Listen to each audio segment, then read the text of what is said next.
আজকে আমি যে বিষয়টি নিয়ে আপনাদের সামনে কথা বলবো সেটি হচ্ছে নারীদের সুখ কোথায়। নারীদের সুখটা এক একটা নারীর জন্য এক এক জায়গায় সুখ থাকে। ঠিক পার্টিকুলার একটি সুখ সব নারীর জন্য কিন্তু নয়। তাই আজকের বিষয় হচ্ছে সুখ কোথায় নারীর জন্য। তাহলে একটু খুলে বলি।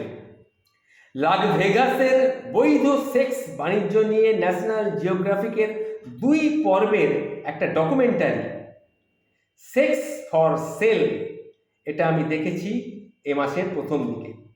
সেখানে একটা অদ্ভুত ব্যাপার আমি লক্ষ্য করলাম। এইসব প্রস্টিটিউট মেয়েরা অনেকেই কিন্তু মডেল হতে আসে, আবার অনেকেই মডেলিংয়ে থেকেও যায়। একাধিক নাটক ও সিনেমার পরিচালক বন্ধুর কাছ থেকে আমি জেনেছি যেসব মেয়েরা মডেলিং করতে আসে, অভিনয়ে নাম লেখাতে চায়, তারা অনেকেই ভালো নাটক করতে পারে, অনেকেই ভালো বিজ্ঞাপনের কাজ করতে পারে। তার বিনিময়ে তারা কিন্তু শয্যা সঙ্গিনী হতেও রাজি থাকে। প্রথম দিকে বিষয়টাকে আমি পড়ার পর আমি সেভাবে আমল দিইনি, কিন্তু পরিচিত একটা মেয়েকে আমি জেনেছিলাম, সেটা মেয়েটি মডেলিং করে। তাকে আমি জিজ্ঞাসা করেছিলাম যে কাউচ কাস্টিং অর্থাৎ কাস্টিং কাউচ হতে রাজি আছো কি তুমি, এই প্রশ্নটা তার কাছে করেছিলাম। কিন্তু আমি তাজ্জব হয়ে গিয়েছিলাম তার উত্তর শুনে। সে বলেছিল, হ্যাঁ রাজি আছি। মেয়েটার উত্তরটা শুনে যে কেউ গালাগালি করবে, রাগ করবে, কড়া কড়া কথা শুনিয়ে দেবে, কিন্তু কেউ একবারও বলবে না যে কে ওকে এটা ভাবতে শেখালো যে যৌনতার যোগ্যতার পরিমাপটা কি, এটা ওকে কে ভাবতে শেখালো, কে ওকে নিজের দেহকে পণ্য বানাতে শেখালো। এই প্রশ্নটা কিন্তু কেউ করবে না। মেয়েদের জন্য সুন্দরী প্রতিযোগিতা আমরা দেখি, মেয়েদের জন্য আমরা রান্নাঘরের প্রতিযোগিতাও দেখি, বিভিন্ন রান্নাঘরে রান্না বান্না করছে তার প্রতিযোগিতা হচ্ছে, সেটাও আমরা দেখি। সুন্দরী প্রতিযোগিতা তো আমরা দেখি, নানান রকমের ফ্যাশনের প্রতিযোগিতা দেখি। কিন্তু মেয়েদের আইকিউ আইকিউ সম্বন্ধে কোনো প্রতিযোগিতা আপনি কোথাও দেখেছেন কি? আইকিউ বলতে কি বলতে চাইছি বুঝতে পেরেছেন? বুদ্ধিমত্তার প্রতিযোগিতা। মেয়েদের জন্য আলাদা করে বুদ্ধিমত্তার প্রতিযোগিতা আপনি কি কোথাও দেখেছেন? কাগজ জুড়ে তো ঐশ্বর্য রায়ের ছবি ছাপানো হয়, কিন্তু যে মেয়েটি অক্সফোর্ড বিশ্ববিদ্যালয়, হার্ভার্ডে, MIT-তে নিজের মেধার স্বাক্ষর রাখছে, তার খবর পড়ে থাকে খবরের কাগজে ছোট্ট একটা কোনায়। কেউ দেখে না, কেউ দেখেও না, কেউ গুরুত্বও দেয় না। তার ফুসফুসটি হয়তো মেরি কুরির মতন ঝাঁঝরা হয়ে যাবে পলিনিয়াম আর ইউরেনিয়াম আবিষ্কার করতে করতেই, কিন্তু তাকে কেউ চিনবে না। এটাই হচ্ছে আসল ঘটনা।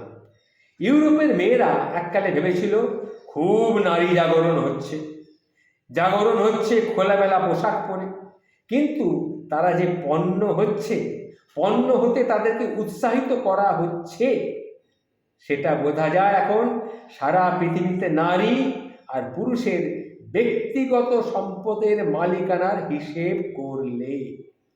পুরুষের হাতে আছে 99% আর নারীর হাতে আছে অনলি 1%। অথচ কোন বিজ্ঞাপনে নারী নেই বলুন তো? পুরুষের শেভিং ক্রিম থেকে শুরু করে, আফটার শেভ লোশন থেকে শুরু করে, পারফিউম থেকে শুরু করে, আর শুধু কি পুরুষের, নারীর লিপস্টিক, নারীর ক্রিম, ফাউন্ডেশন, সবখানেতেই বিজ্ঞাপন, এবং সেখানে নারীকে আপনি দেখবেন। বিশ্বসুন্দরী প্রিয়াঙ্কা চোপড়া এক সময় বলেছিলেন, কোনো প্রতিযোগিতা যা দিয়েছে, অর্থাৎ যে প্রতিযোগিতায় তিনি বিশ্বসুন্দরী খেতাব অর্জন করেছিলেন, সেই প্রতিযোগিতা সম্বন্ধে তিনি বলেছিলেন, এই প্রতিযোগিতা যা দিয়েছে আমাকে তার চেয়ে অনেক বেশি নিয়েছে। আসলে এটাই সত্যি। তাদের শেখানো হয় সুপারস্টার হওয়া মানে গায়ের ভাঁজ, বুকের খাঁজ, কোমরের মাপ। কেউ বলে না সুপারস্টার হওয়া মানে সুপার ট্যালেন্টেড হওয়া।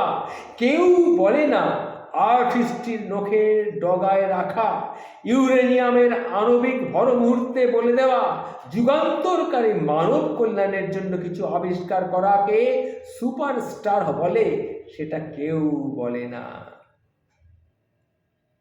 মধ্যযুগের হারেম, মধ্যযুগের বাইজি, যৌনোদ্দাসী প্রথা সত্যি কি পৃথিবী থেকে উঠে গেছে? আমরা বলি উঠে গেছে। মধ্যযুগের হারেম এখন আর দেখি না, বাইজি প্রথাও এখন আর নেই, যৌনদাসী প্রথাও এখন আর নেই, কিন্তু সত্যি কি সেটা উঠে গেছে? আমার তো তা মনে হয় না। আমার মনে হয় সেই হারেমগুলি এখন মডেল এজেন্সিতে রূপ নিয়েছে মাত্র। নারীকে পণ্যের মতো ভোগের প্রথা দূর হয়েছে, নাকি কেবল কৌশলটাই বদলে গেছে? কি তাই নয় কি? নারীকে পণ্যের ভোগের প্রথা দূর হয়েছে, কিন্তু এটা দূর হয়নি, এখনো চলছে, কিন্তু কৌশলটা শুধু বদলে গেছে। আসলে আমরা এখনো সেই অতীত যুগে, সেই মধ্যযুগেই আমরা এখনো পড়ে আছি। শুধু কৌশলটা একটু চাকচিক্য হয়েছে, বদলে গেছে। ভেবে দেখবেন আমার কথাগুলো। আমি যে কথাগুলো বললাম এগুলো কিন্তু ভেবে দেখবেন।